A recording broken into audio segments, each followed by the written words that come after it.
एक सच्ची घटना 20 जनवरी 2024 की बात है। राजस्थान प्रदेश का एक जिला लगता है उदयपुर। वहाँ पर एक व्यक्ति फोन करता है और कहता है कि हेलो, मैं आपका दोस्त बात कर रहा हूँ। पुलिस पूछती है कि क्या बात है, बताइए।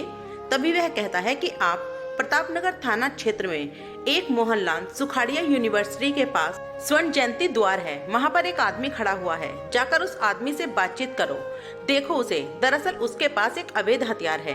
पुलिस ने इस सूचना को बहुत ही गंभीरता से लिया। पुलिस वहां जाती है, जाकर देखती है कि व्यक्ति सचमुच खड़ा हुआ है। उस व्यक्ति से बातचीत करती है, उससे पूछा जाता है कि तुम्हारा क्या नाम है। वह व्यक्ति कहता है कि जी, मेरा नाम राहुल राज चतुर्वेदी है और मैं हनुमान मंदिर का पुजारी हूँ। जैसे ही पुलिस यह बात सुनती है तो पुलिस को बड़ा आश्चर्य होता है। कहीं किसी ने कोई मस्खरी तो नहीं की, लेकिन सूचना थी, इसीलिए पुलिस इस बात को बहुत ही गंभीरता से ले रही थी कि उस व्यक्ति की जैसे ही तलाशी ली जाती है तो सचमुच उसके पास एक पिस्टल मिल जाती है। अब पुलिस के लिए यह बड़ी पशोपेश पड़ने वाली स्थिति थी। पुलिस ने उसे पकड़कर सीधे थाने ले आती है और थाने जैसे ही पुलिस लेकर आती है, एक बार फोन फिर से आता है।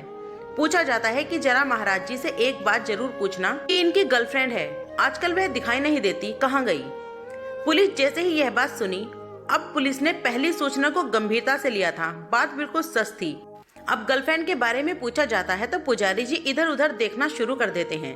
दरअसल जो सच्चाई सामने आती है, उस सच्चाई को सुनने के बाद पूरे राजस्थान में जहां जहां तक यह बात पहुंचती है और इस बात की सूचना जब सोशल मीडिया के माध्यम से लोगों तक पहुंचती है तो लोग यह सुनकर हैरान हो जाते हैं कि पुजारी जी इतना बड़ा कांड कैसे कर सकते हैं। आज की कहानी उसी पुजारी जी की गर्लफ्रेंड की है, जो कई सालों पहले गायब हो गई थी और गायब होने के बाद जब मिलती है, जिस रूप में मिलती है, लोगों को यकीन नहीं हो रहा था। आज जो मैं आपको ये कहानी सुनाने जा रही हूँ, ये सच्ची घटना है। राजस्थान प्रदेश का एक जिला है उदयपुर और उदयपुर का एक ही इलाका है दहली गेट। वहाँ पर एक हनुमान मंदिर है। मैं आज वहीं की बात कर रही हूँ। शिवरात्रि का पर्व था 29 जुलाई 2019 को। वहाँ पर पुजारी जी जैसे ही मंदिर से बाहर निकल रहे थे, तभी एक महिला जिसकी उम्र लगभग 25 साल के आसपास रही होगी, उस महिला के साथ 2 बच्चे भी थे।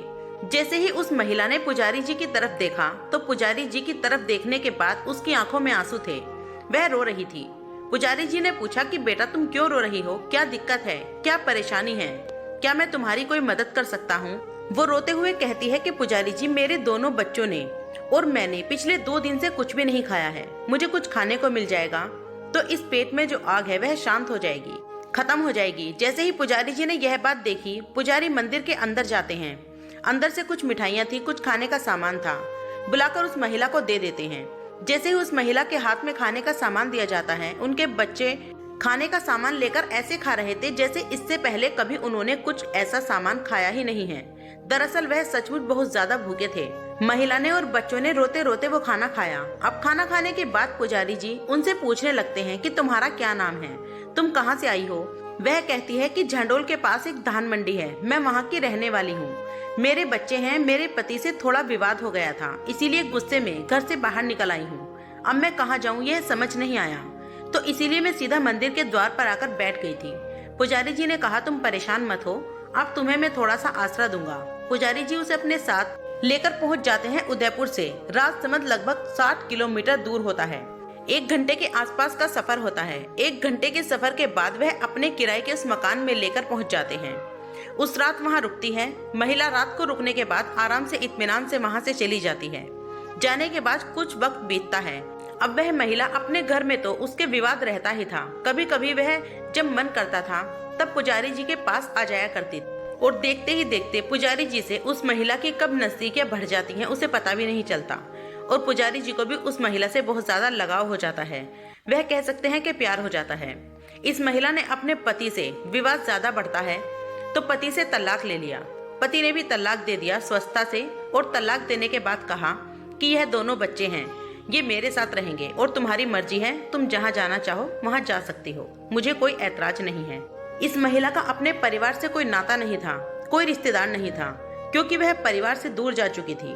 बड़ी बहन हालांकि कभी कभार उसे फोन कर लिया करती थी, तो बड़ी बहन ने एक बार पूछ लिया कि तुम तलाक के बाद कहाँ रह रही हो, तुम्हारे बच्चों की तुम्हें याद नहीं आती। तब इस महिला ने, उसका नाम होता है भानुप्रिया, वह कहती है कि ज्यादा जासूसी करने की जरूरत नहीं है, मैं कहाँ जाती हूँ, किससे मिलती हूँ, क्या करती हूँ, तुम्हें इस बारे में फिक्र करने की जरूरत नहीं है। तुम अपने काम से काम करो और मुझे अपनी जिंदगी में खुश रहने दो।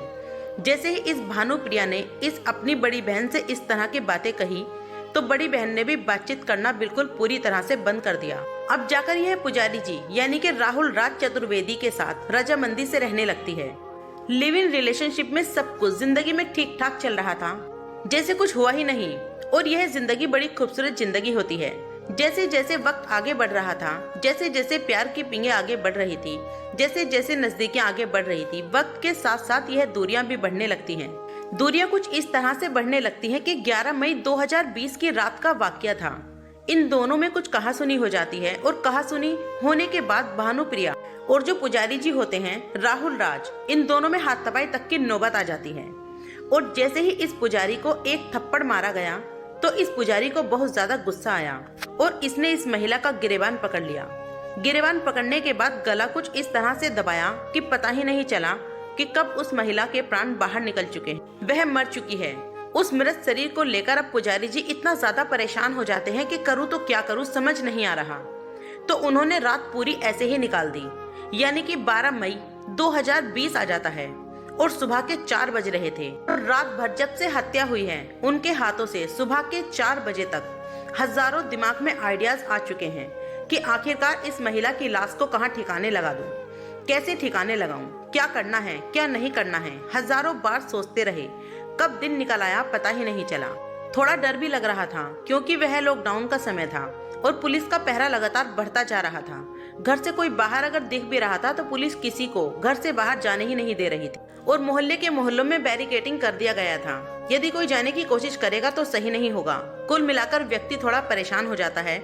सुबह जब होती है घर में एक ड्रम रखा हुआ था, उस ड्रम के अंदर इस महिला की लाश को रखा जाता है। रखने के बाद वह पूरा दिन उस ड्रम के अंदर रखी रहती है, साथ ही रात हो जाती है। अब यानी कि 13 मई 2020 आ जाता है। पुजारी जी सोच रहे थे कि आखिरकार इस लाश का क्या करूं। इसके बाद शव को ठिकाने लगाने के लिए उसने क्राइम पेट्रोल पे कई एपिसोड देखे जिसमें उसने शव को ठिकाने लगाने की ट्रिक सीखी और फिर उसी के आधार पर उसने भानुप्रिया के शव को डिस्पोज किया। आरोपी ने बताया कि क्राइम पेट्रोल में बताए तरीकों को अख्तियार करते हुए उसने एक लोहे के ड्रम में शव को रखा और फिर उसके ऊपर सीमेंट डालकर उसे पैक कर दिया। वहीं कुछ समय पहले वो किसी काम से बाहर गया हुआ था, तभी ड्रम में छेद होने के कारण कमरे में बदबू फैलने लगी। इस पर मकान मालिक ने आरोपी को फोन किया और उसे बुलाया। इस पर उसने मकान मालिक को पूरी कहानी बता दी।